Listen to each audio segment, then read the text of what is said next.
Hey everyone, Brian Pollock here alongside Jack Dolgen for the Duke Chronicle. We're in West Point, New York at Mikey Stadium where the Blue Devils just defeated Army 44-3 to move to 5-1 on the season. Big performance today for the Blue Devils. Their defense came out really strong again. Duke outgained Army by nearly 300 yards in total, and Army did not have a single passing completion until the second half. A big day for Jalay Duncan as well with 2 scores for his first touchdown since 2013. But Jack, early on, the Army offense was having trouble holding onto the ball, and that really presented the Blue Devils with a lot of opportunity. Yeah, well, Army would finish with 7 fumbles on the day. 2 fumbles were recovered, and 3 would ultimately go the Blue Devils' way. And we saw really a microcosm of that. The very first play Army had on offense, it was a kick return. They fumbled it back 4 yards to their own 4-yard line. And then Army again had the ball. It was a 4th and 1, and with Ahmad Bradshaw, the quarterback for Army, in after injury to their other quarterback, he pitched the ball back about 15 yards.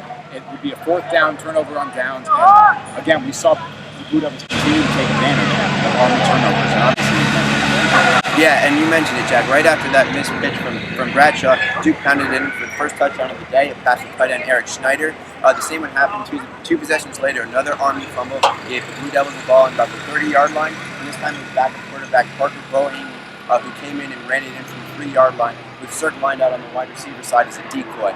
So lots of production from the Blue Devils offensively. We saw a lot of contributions from people who maybe hadn't been sliding much. yeah, well, the running back Duncan had 2 touchdowns today after not playing at all last year, and it seemed like the team was really pleased about that. And also the wide receiver corps. We saw a lot of passing today for at least 9 yards or more. There were 6 times that happened in the first half.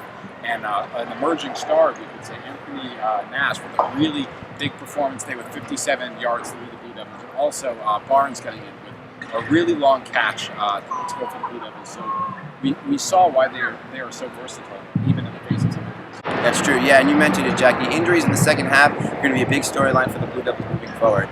Right in succession, defensive end Kelby Brown and safety DeAndre Singleton went down, in addition to defensive end Carlos Ray.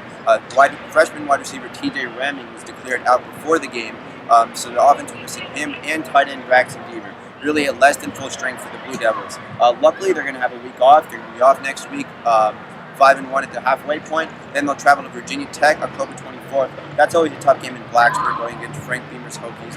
And after the game, head coach David Cutcliffe is very respectful of their program. So we'll stay tuned for that moving forward. More updates on the injuries. Stick with us at Chronicle Sports on Twitter. Follow our Blue Zone blog on Facebook. And we'll see you next time. For Jack Dolgen, I'm Brian Pollock. Thanks for listening.